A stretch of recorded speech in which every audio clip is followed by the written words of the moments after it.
Λοιπόν, Μαρτινέλη, πατάει στην περιοχή. Σούτ! Σούτ!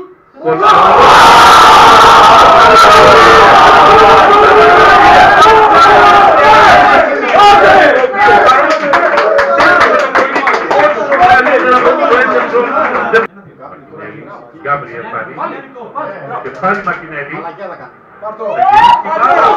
Ευκαιρία για την Arsenal, πάει να πάει ψηλά ο Τροσά. Το 42. Εδώ η Arsenal.